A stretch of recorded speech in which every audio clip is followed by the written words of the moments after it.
Well, welcome everyone to the first ever tribute event. It's wonderful to look out here and see the OLLI family gathering. And some of us have known each other for many years through OLLI. And I appreciate all of you coming today. It's a heartwarming gathering of a community of lifelong learners, which is what we all have in common. And something that strikes me as especially meaningful is that this room, this place, this campus, this building is a crossroads for a special kind of person in Sedona. Lifelong learners, people who are curious, people who are thoughtful, people who care about their community and about the world they live in. This is a gathering place for a special kind of person. And it's been enriching for me for about 15 years now. And I'm very grateful that it exists. And because without this place, I wouldn't know any of you. But because we have this crossroads spot here, acquaintances and friendships and learning relationships have been formed among us over the years. And one very special relationship to me is my connection to Jayana Clerk, who we've worked together side by side. Sometimes sometimes I'm out there and she's up here. Sometimes I'm up here and she's out there. Over the years, and where else would I have an opportunity to meet a warm-hearted, thoughtful, imaginative, creative, deeply intelligent and wise individual, born in India, educated in London, having taught in the City University of New York, and then coming here. It's because of OLLI, I have this great opportunity to make this very special friend. And I was very disheartened to hear that she was moving down to Queen Creek in the valley, but so understandable to want to be close to family and to be in a place that she feels secure in and comfortable in. And so it struck me that shouldn't go without notice, without some transition experience. And it turns out that other schools across the country recognize that need and provide an opportunity, which in many schools is called the last lecture, the opportunity to share what you want to say, knowing that it doesn't have to be what you typically teach, but it's what's most meaningful to you at this point, and from a little broader perspective than we usually have when we teach an ordinary class. So we're very honored today to have an opportunity to hear what Jayana Clerk has on our mind, and to one last opportunity for us here in a formal sense like this up here in Sedona to hear from Jayana Clerk. So without further ado, I'd like to introduce Jayana Clerk to share with you her thoughts today.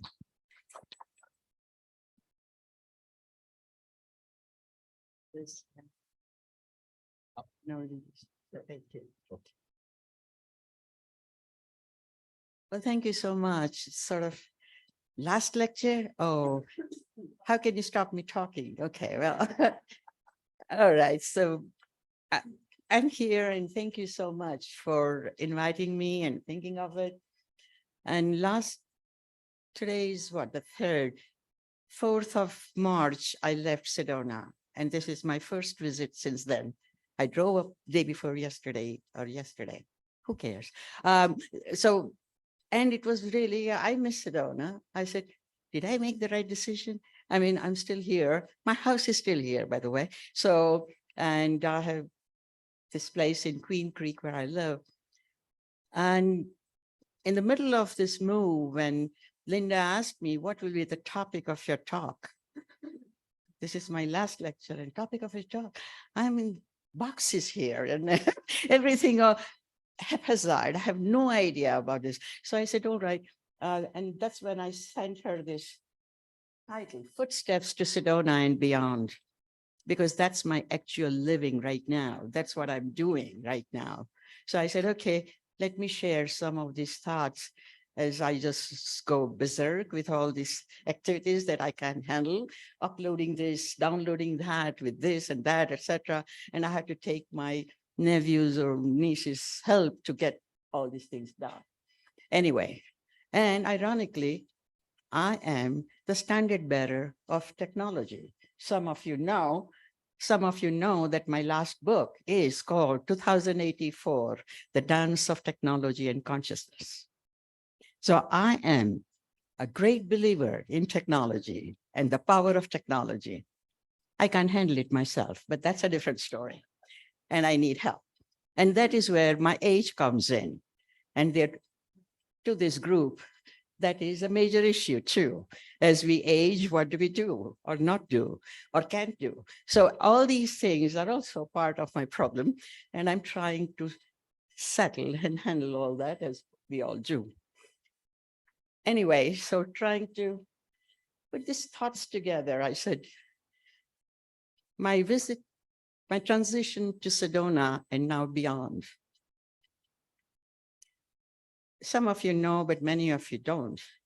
Back in 1994, I came to Sedona, having heard of it a few months before that.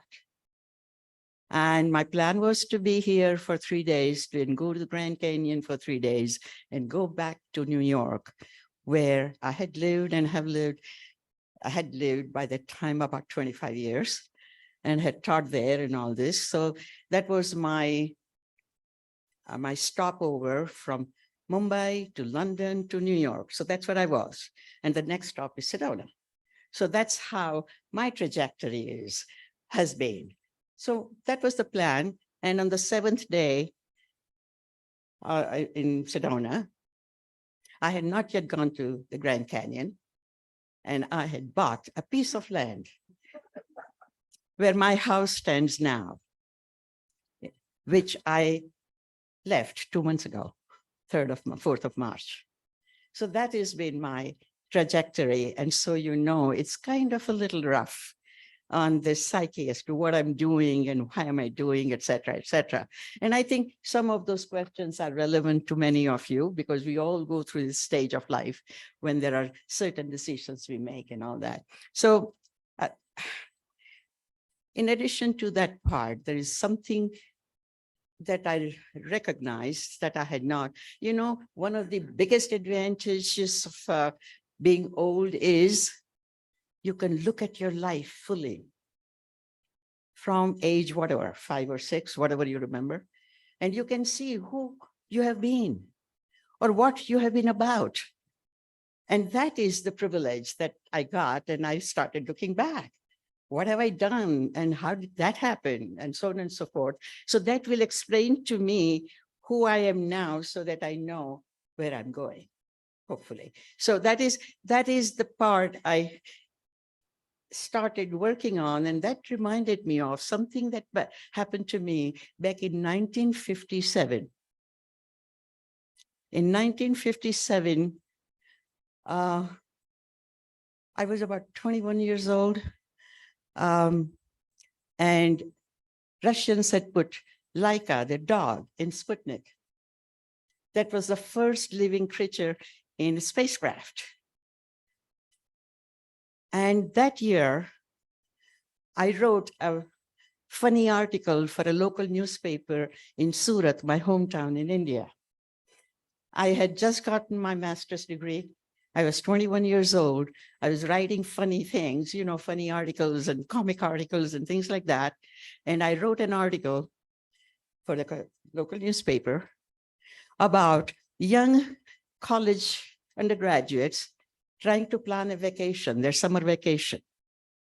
So where will they go? So they start asking us, let's do, what do you do? I mean, in those days in India, I don't know about America, but in those days, in the 50s, usually people in their school vacations went to their relatives' homes, uncles or aunts' homes. So these kids were planning a vacation. Listen, where do you want to go this time? So there's 3 or 4 kids. They decided, oh, why don't we go to our aunt so-and-so on the moon this time? And then they said, okay, when is the rocket? Let's find out the timetable and the schedule and whatever it is. And they got ready and went there, and they were late by 3 seconds and 50 something, whatever. Oh my God, where is the other rocket station? Let's go to Uncle so-and-so on Mars. So this is the story, published in 1958, when only Laika had gone into space. And now at my age, when I look back, I said, what was I doing there? And then fast forward, in 1970s, when I first came to the United States, I was teaching in New York, and I was teaching my students about global village. I was teaching literature. That's my mainstay. That's my major, English major. So I was teaching literature, and then world literature. I mean, that became my specialty. So I was teaching stories of other worlds and letting people know that we have to get ready for the global village. And my undergraduates in 1970 in New York thought I was talking about a village in India, because global village was not a known aspect or known concept at that point, not even for my colleagues in other departments or my department. So that became my specialty. Without my doing anything, it just naturally came up, and global village, now you know, we live in it. And in 1970s, people did not know what that was, what the concept was. So now, I don't know if you know, but this is what I'm telling you, that my mind works into this kind of fantastic future. And that is how I'm kind of, that has been my life's trajectory. So that is how I learn about myself. And then the third thing that I recognize is I'm forgetting things. So I usually don't look at notes, as you know, many of you who have taken my classes, my notes remain on one side and I just keep popping up, but it doesn't happen that well. So I was yes. And then there was this whole concept of the concepts that I developed at that time to teach my students about living in a global village as to how you do it. So various things that came up are some kind of attitudes. Say, for example, I'll give you just 2 examples of that. There was a whole long list of that, but just the 2 of them. In order to live with others, we have to learn 3 Ds: to decenter ourselves, to delabel others, and then have a dialogue. So in order for us to do that, first you have to get out of your centrality, only one way of looking, you know, the blinkered vision that we have. We have to get the blinkers go, and then try to understand and delabel them. So get out of your stepping stone, remove all the labels you have for others. You don't have other, I mean, you have just nice ones for yourself, but for others, you have some kind of labels, remove them. Then only we start dialoguing with each other. And that's the only way we can deal with others. So these are 3 Ds. Then I'll give you an example of 3 H's. And as I said, I had a longer list, but this H's are when we live together, we have to deal with each other. But then we are aiming at some kind of homogeneity, some kind of rapport that we have. Rapport we have to have, but homogeneity, no.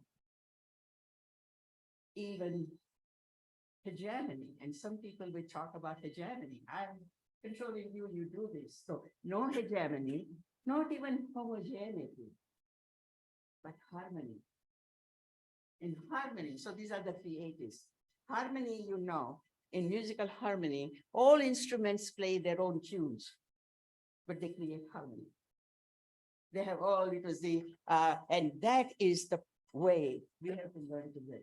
So these are some of the things of global unity. And there were many M's and P's and D's and C's. I won't go into that. The whole thing is that these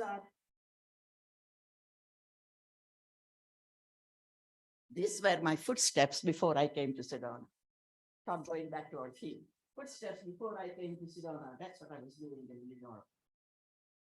Now I'm in Sedona. So what do I learn here? Now I came, as you know, from an academic world, so a very hardcore academician. So much so my ex-husband, when he gave me an autobiography of a yogi to read, I threw it away after 40 pages. What's this nonsense? You know, like, so these, I mean, I was that hardcore academic intellectual.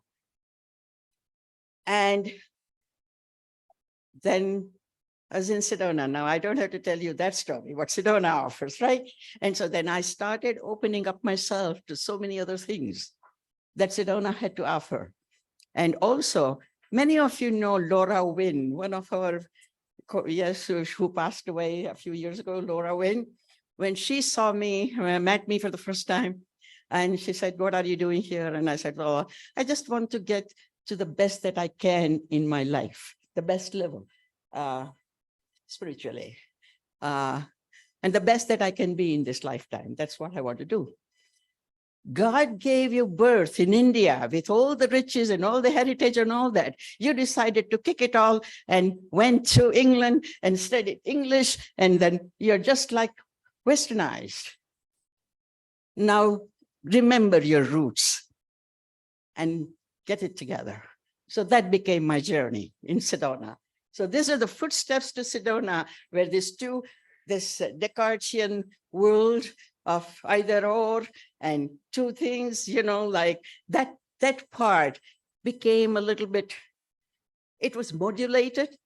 And when I allowed this other thing to seep through me, not to negate either of them, but to integrate the two.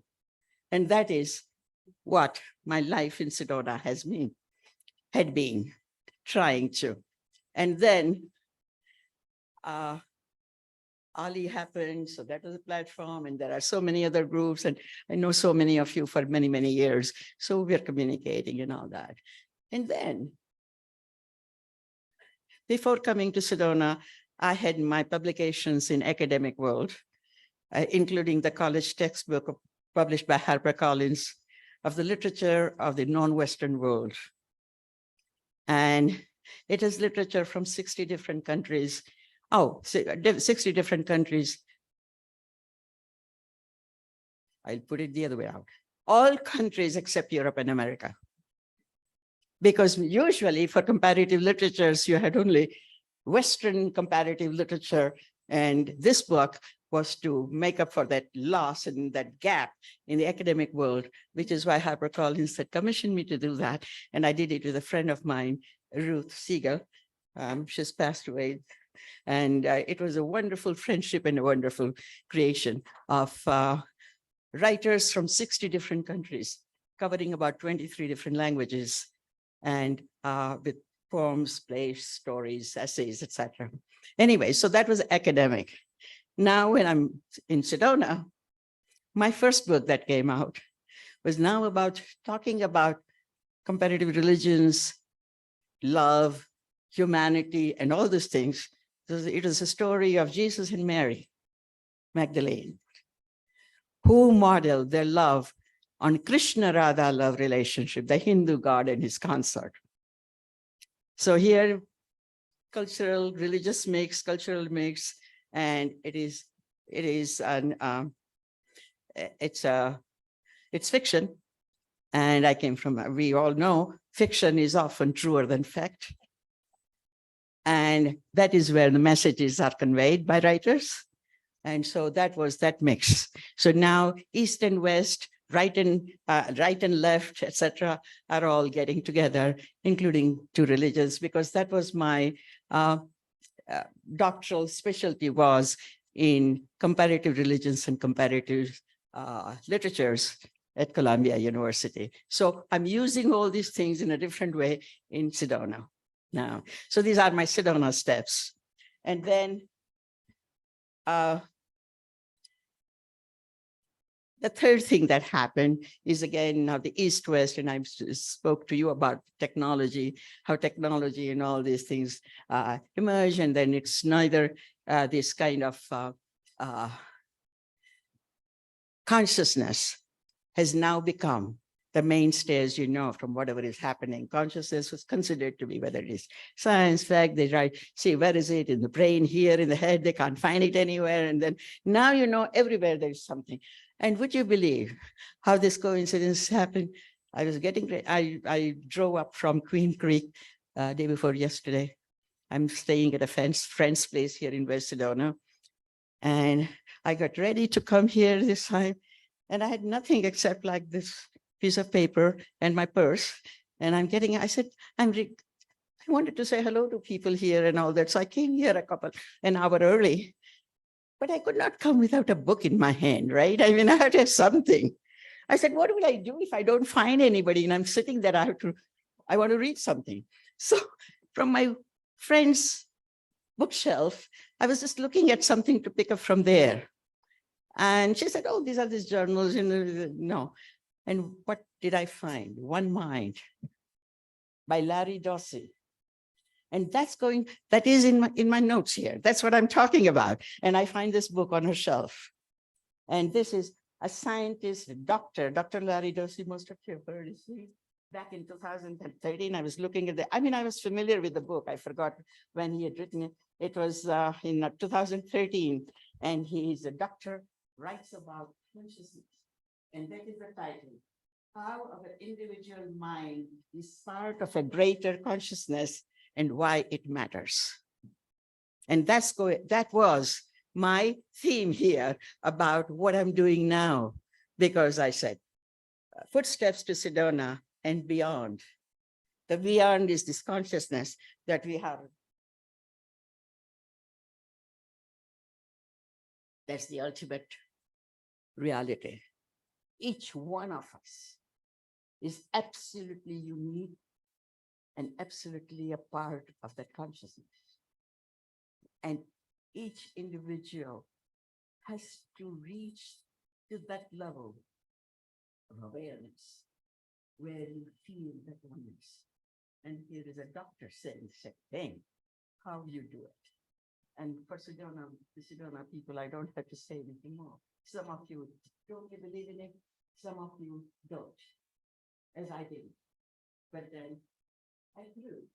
That's what human life is about growing up. And that is part of our journey. And each one of us is going in that direction. And consciousness is all that I'm focusing on now in Queen Creek. Because I have nobody that I know yet, except for my nephew and niece, who are young people busy in their life and their activities. They are at my beck and call if I need them.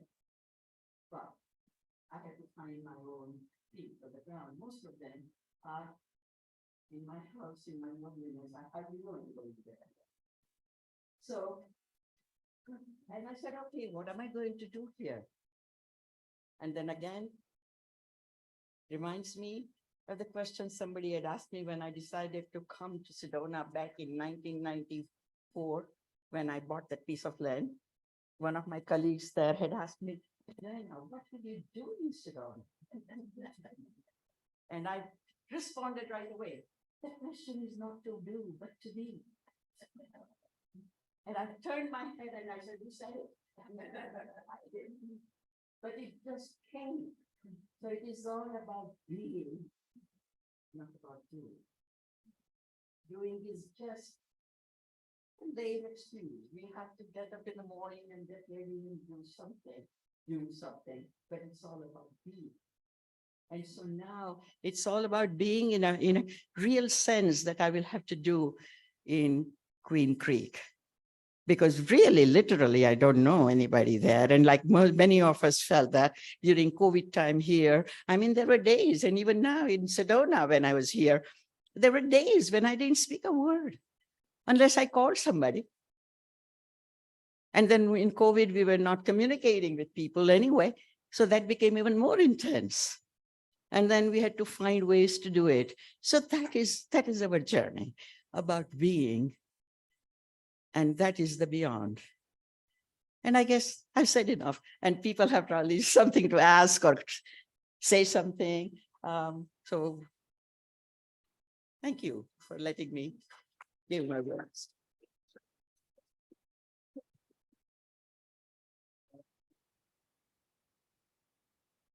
Thank you so much.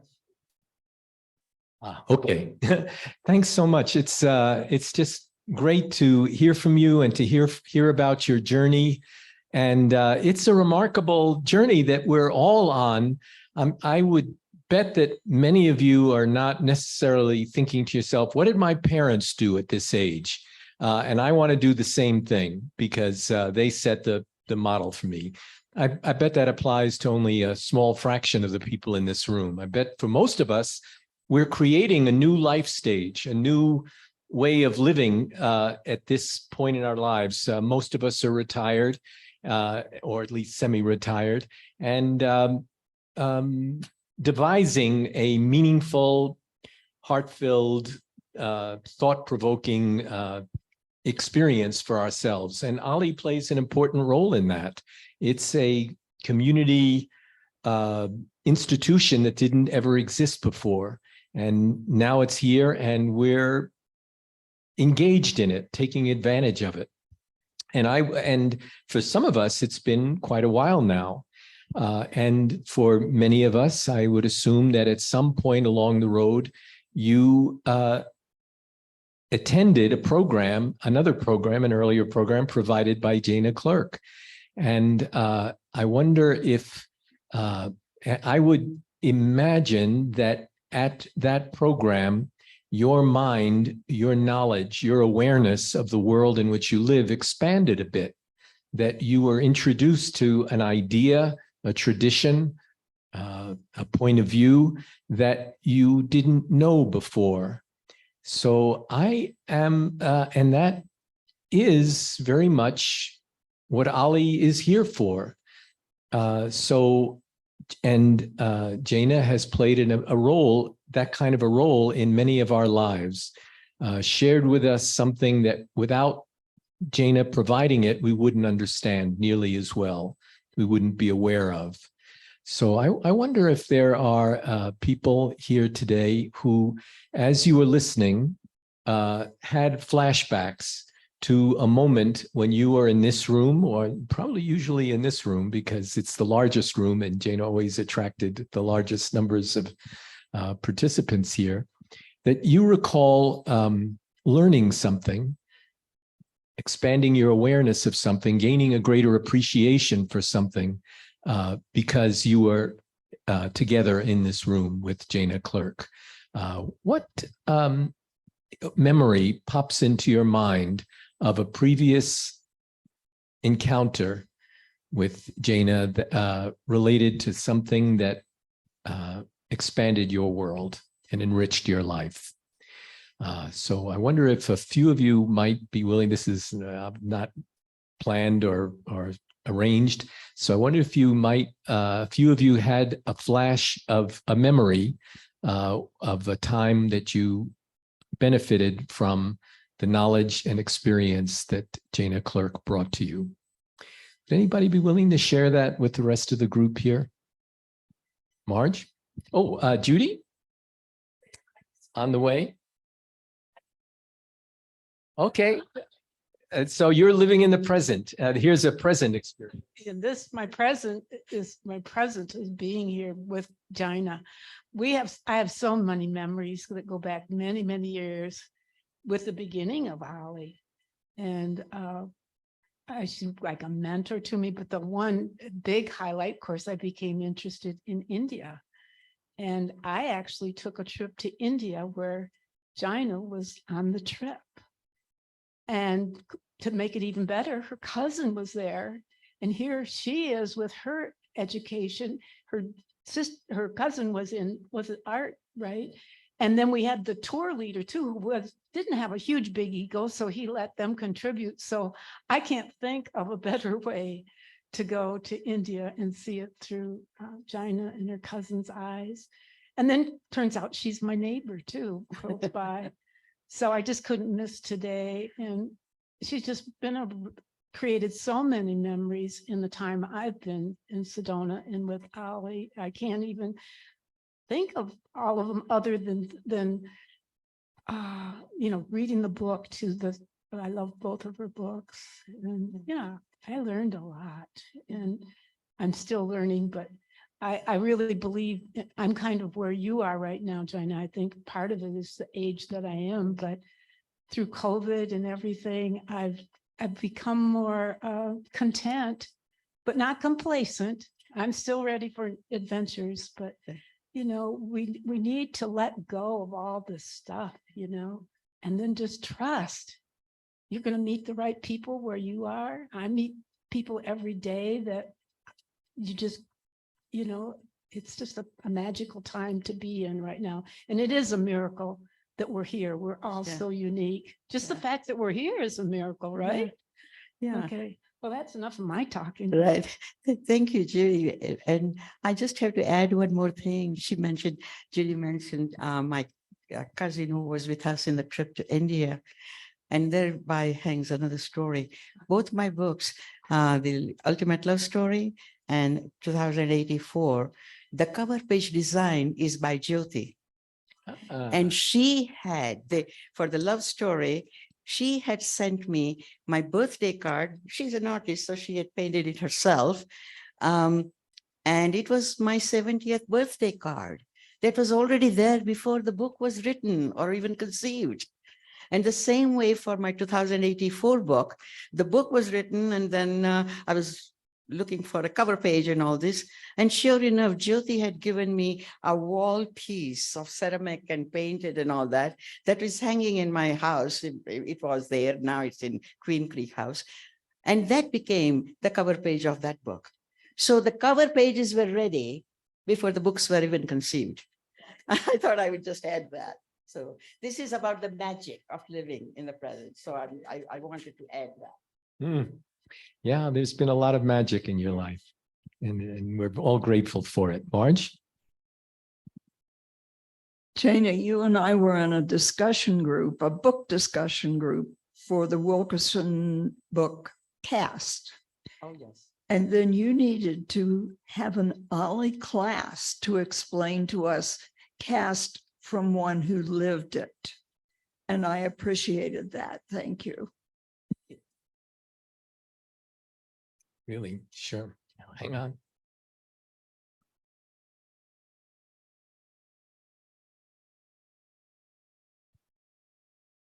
Well, Jana actually is my neighbor or was my neighbor for 27 years. Anyway, my partner Kelly and I got to know Jana more closely by the OLLI classes actually, but to piggyback on Judy's comment, we all did go to India together and Bhutan, and it was so fabulous. And after that, Jana and I became really pretty close friends and have had many, many great discussions about exactly what she's talking about. And I'll miss that very much, but I know she belongs where she is right now. So good to see you, girl.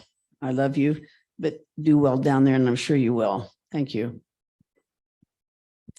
They are lucky in Queen Creek, aren't they?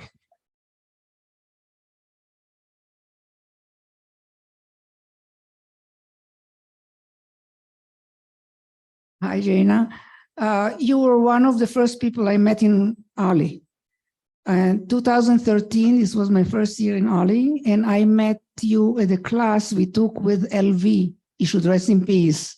It was a very funny class. He gave us homework to think about the end. And I brought the Bible from the book of Proverbs. And you brought something from a completely different book. And it was more or less the same topic. It was amazing, I said to myself. And I keep remembering this. So I always remember you because, as I said, you were the first person that I met. So I just wish you all the best in Phoenix. Bye, anybody.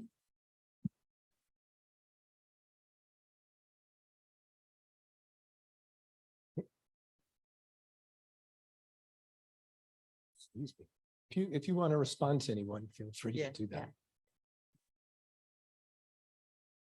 Dear Gina, think of all the classes I have taken. But I must tell you, it was a struggle for me, but a good struggle, because I never knew whether just to stop and listen because there was so much you were saying, or to try and take notes. And I'll have to dig out. I've got many notebooks with all your wisdom in it. So thank you, because your worldview is important to all of us to understand the bigger picture of things. And I think you gave us that.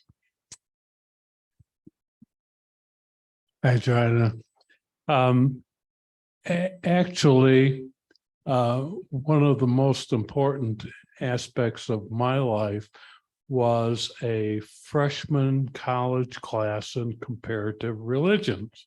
Okay, so we've been essentially on that same page all along. But what you said today was perhaps one of the most impactful things that I need to think about a lot more. And that is about being rather than doing. I have been a doer and it is more time and necessary at this stage of life. I totally agree to start really working on the being part. So thank you for that today. Well, thank you. And I have to say something more about that, because when I moved from New York to Sedona, that was the shift from doing to being. And it's hard work. But it's very fulfilling. And it's very deepening. And I don't think that work ends. It just goes with us.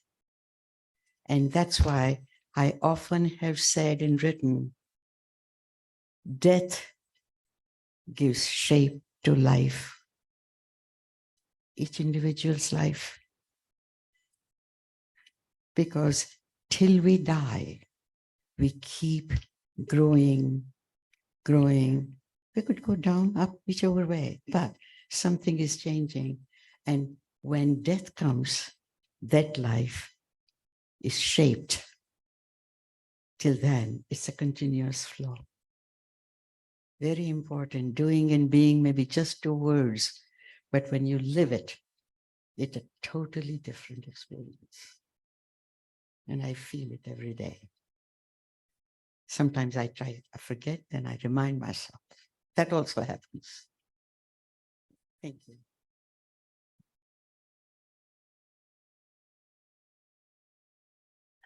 Thank you for coming and addressing us, Jayana. Sorry to lose you, but we'll have your friendship in our hearts.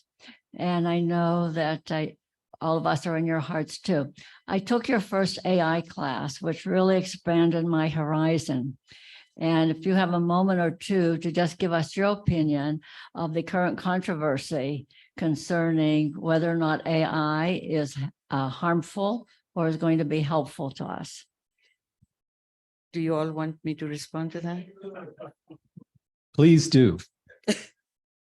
AI.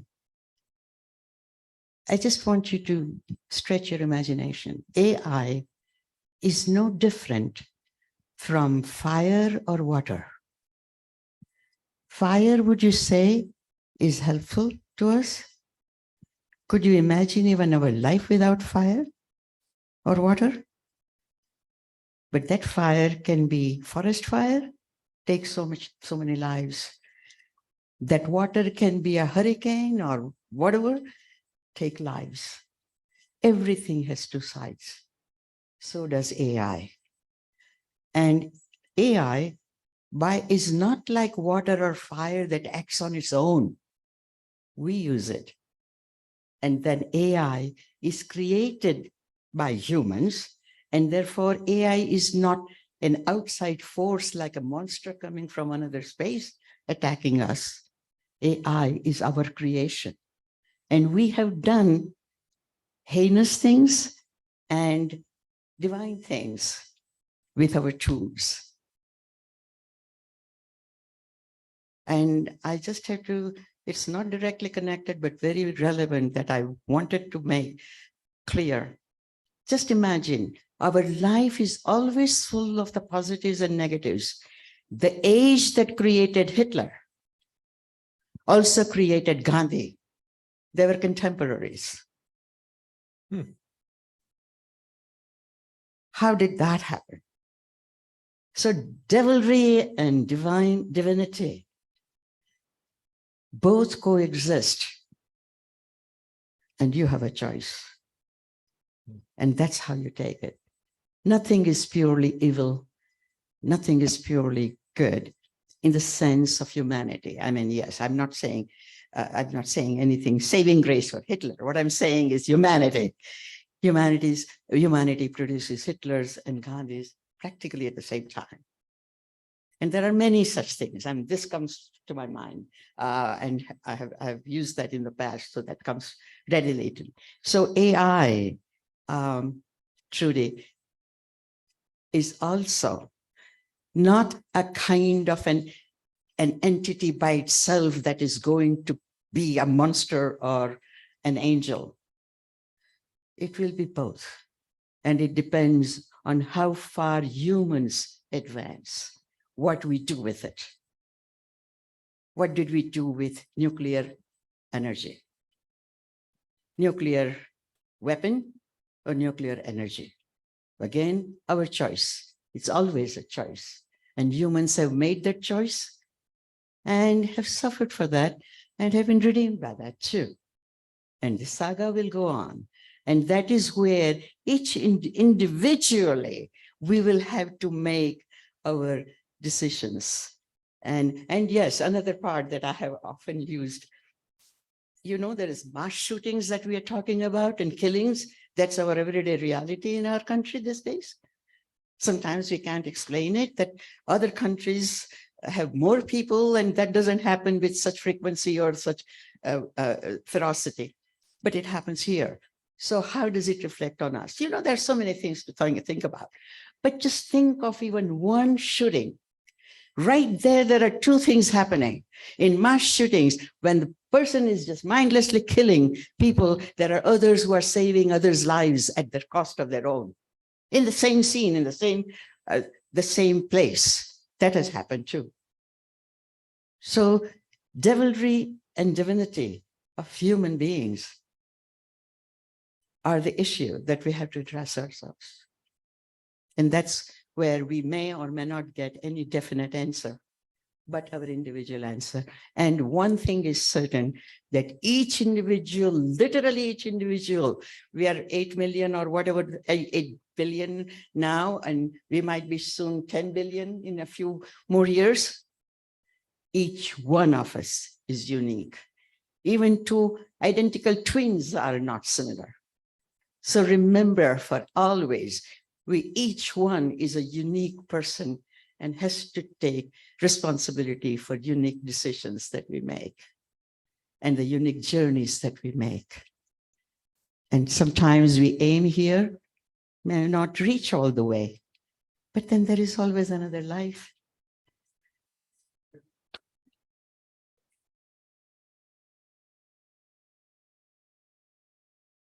Okay, hang on. With you. It's a very moving message. Thank you, Jayana. And that is what I'm going to miss. I have only met Jayana relatively recently, unlike most of you, but I'm going to miss those teas and those coffees and those conversations. So I just came to express my gratitude for who you are, for what you've stood for, and what you will continue to stand for. I miss you. I love you. I respect you. Namaste, my sister. Thank you, Anthony. Yes. Go ahead. Yeah, it sounds like I'm not going away. I'm not too far. I'll be here. Yeah. I think it'll take a long time before the community in Queen Creek will be as meaningful to Jayana or vice versa as she is now here. Hi, Jayana. It's Ann Crossman. What is the first thing you think of when you wake up in the morning, now in your new state of being? And what is the last thing? It's no different from what it used to be here. Because I am the same person over there. It's struggling and getting to be better, higher, better. Not always, but all of us. But no, it is just the same thing. It has not changed. As a matter of fact, I invite you all to come there. But those of you who will visit me here, my living room furniture is the same. So it looks like I have created another home that was here, you know, I have there.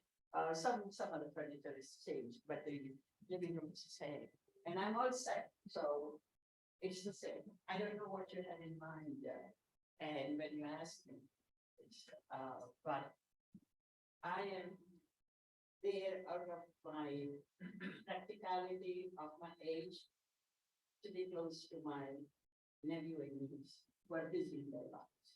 And I had to just create my own world over there, just practical thing. And I still have my house here that is not sold, by the way. And it's not sold, so I said, hey, don't sell it, rent it. And that's what I do. So I'm keeping my options open, and it is the same old Jayana is trying to do whatever she was doing here. Mhm. Places with it. That's it.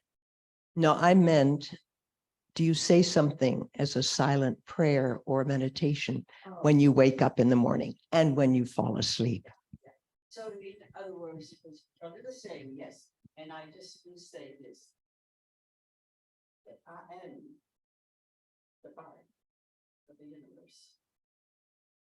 And that is, in Sanskrit, when you say, Aham Brahmasmi, or you are that Brahmasmi, that I believe in, that we are all a part of that consciousness, and that is who I am. And that's why the whole question of who am I, which is the real question of everybody's life, whether we ask it or not, know it or not. But that is the universal consciousness. And that is what this Larry Doss's book is about. And those of you who think that's the kind of real wishy-washy thing, you have to read this book because it's written by Sandy. And he's talking about the same thing. And I don't see that from Eastern point of view, and particularly my point of view, East and West are two different things. So that is that Cartesian division is artificial, and it is really oneness of all that are so known to native traditions, but we have fallen into this habit, habitual thing. And then that is where I remind myself and I believe in it. And it's not very difficult, and that is where I have made benefit of my background, my Eastern background. That even though I came to this intellectual Western way of thinking, going back to that, or not going back, that's the wrong place. Evoking that was easier for me because of my cultural background. So that's it.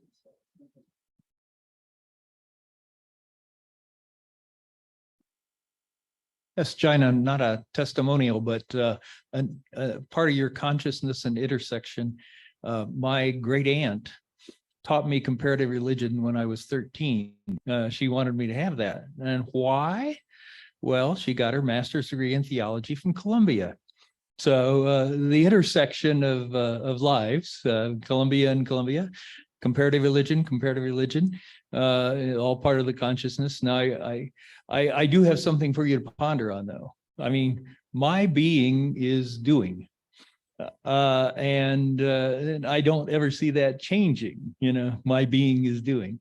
So there's another aspect to being and doing, and the intersections of being and doing too, I think. So That's where the Cartesian division for less And so you're right, yeah, being and doing, and that doing becomes being for that person. As long as that awareness is there, that's what it is.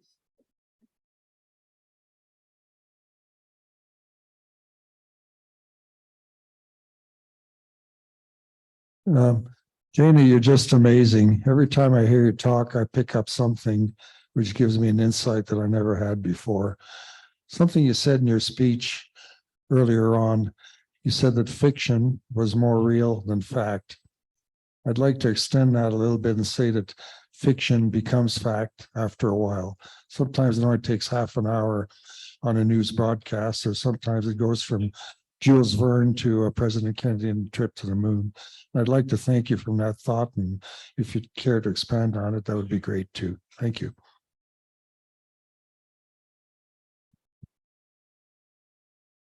Well, that's very, I can't expand any more than what you already know, I guess, or aware of, or usually. That discrimination is important at that time when you divide between fact and fiction.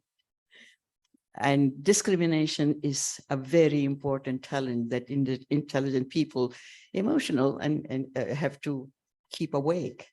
And then media can do all those things with facts and fiction and all that. Yeah, that's the quandary we are all caught up in. So again, look what's happening. You were talking about fact-fiction divide. You're talking about doing being divide. And there is no division, really. And it is how you use it and how you implement it without the titles. And then that is what is naming. And that is what it is, you know, like delabel. That's what I talked about. Delabel. And our habitual way is to look at it from our centrality, and then you step out, and then you can look at it in a more broad way. And that is the discrimination, discretion that we have to use, each one of us, in each moment. And that is being a human being, I think.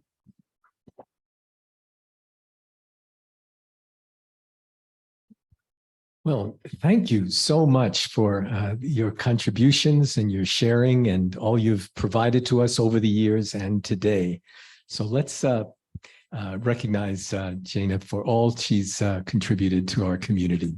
And Mr. Bennett.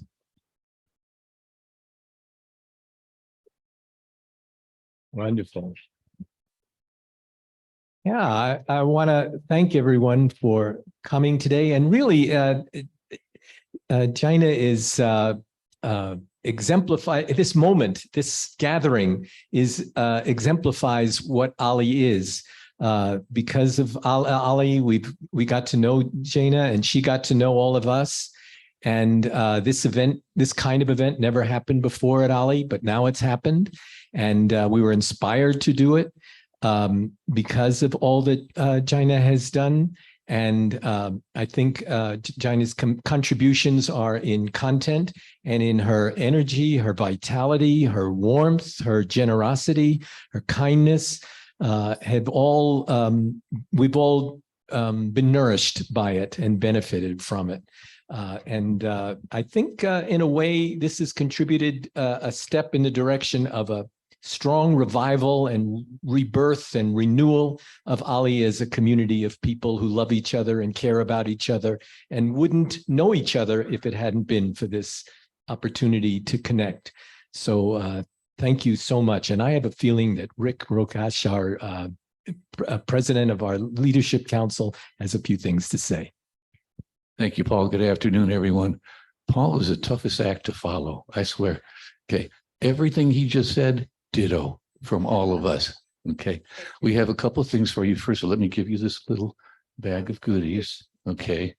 And as recognition for your time and effort here with us, we're not going to lose you. We're not losing you. Queen Creek is gaining, but we will sustain with you. So if your house doesn't sell, come back.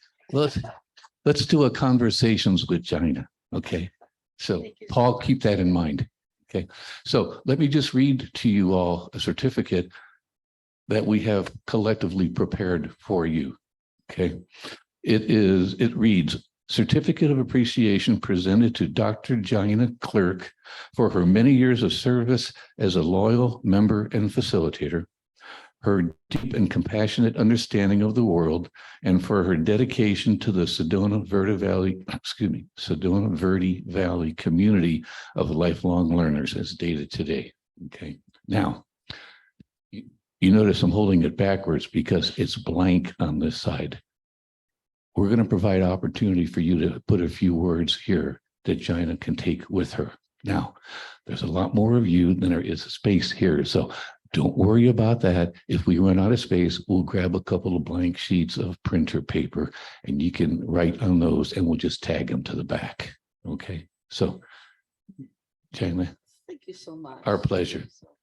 Congratulations. Thank you very Beyond much. my imagination, and I touched, this is really very, very, I mean, nothing like this I would have dreamt. So I'm very thankful for everybody. Thanks to you all. Thank you. And I think that concludes our program, if I'm not mistaken. All right. Thank you all for coming very much. We appreciate it. Look forward to seeing you in the future.